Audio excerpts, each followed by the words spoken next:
If you own a store or business, you probably have a sign or display awning hanging out front. How else would you promote products and services and attract potential customers? Awnings and signs can be good for business, but they can be bad for firefighters. Before air conditioning was invented, the primary purpose of an awning was to provide shade from the summer sun. Today, awnings are viewable 24/7 and installed more for advertising than for weather protection. Homeowners too dress their residents with these decorative accoutrements in order to improve appearance and value.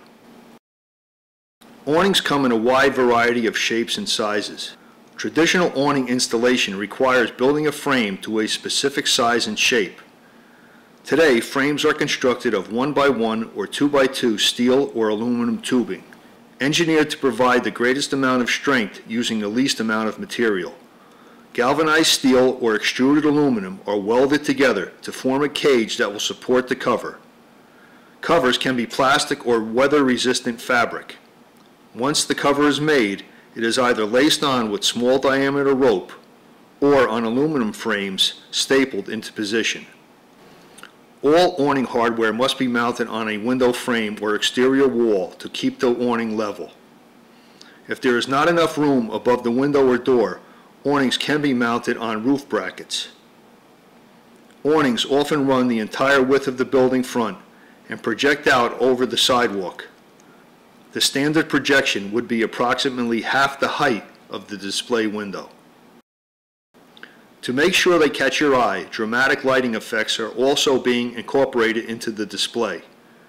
The presence of electricity increases the danger should a metal ladder or hose stream complete an unwanted circuit. Awnings can be helpful. Their display of business name and address make locating the incident easier for responding emergency personnel. Also, the goods and services provided are often listed and can serve as a warning to the dangers presented by the occupancy. Awnings can and do create problems for occupants and firefighters.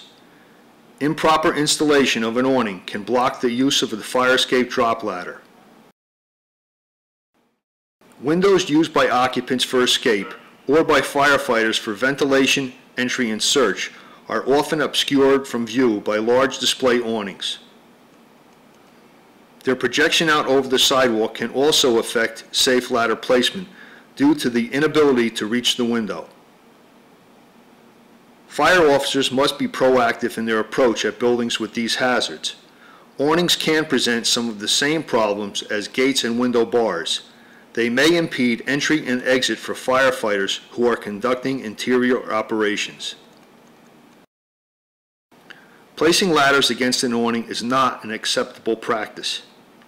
Their framework was never designed to support the load of a ladder and firefighters. Awnings dramatically reduce the ability of firefighters to safely rescue and remove endangered or trapped occupants.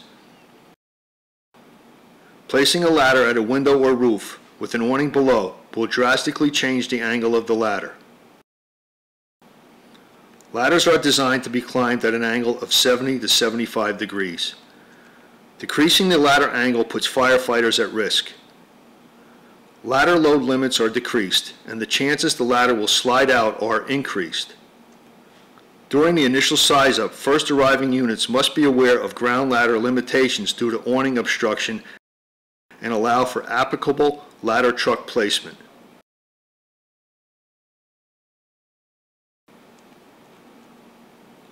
Placement of aerial or tower ladders can become critical for the rescue and removal of endangered and trapped occupants.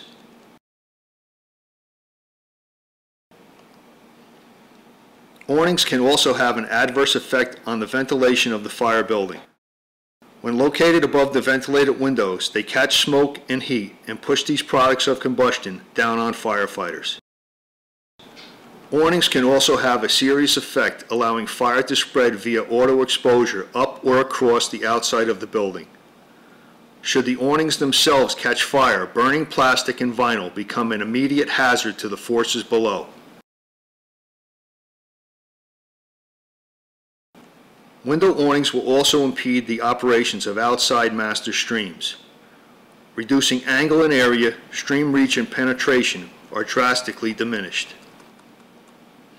In order to minimize the hazards associated with awnings, firefighters must be prepared to remove them both quickly and safely. Cutting the rope webbing that holds the fabric to the frame or slicing a hole in the fabric itself is time-consuming and requires extensive manpower. Neither method is very productive. Removing the entire frame can be a viable alternative. Place a Halligan, hook, or hydraulic tool between the frame and the building and pry the anchors from the wall. Make sure to keep members clear until operations are complete. Some awnings will just be too big or too difficult to handle. The officer in charge should anticipate the problems that these building features can present. In order to minimize the hazards associated with awnings and signs, firefighters must be prepared. Officers must anticipate the problems that these building features present, whether dealing with the display awnings of a commercial occupancy or the window dressing on the house next door. Departments must plan ahead, so confronted with difficult and unusual situations, our members can make the best decisions possible. Thanks for watching.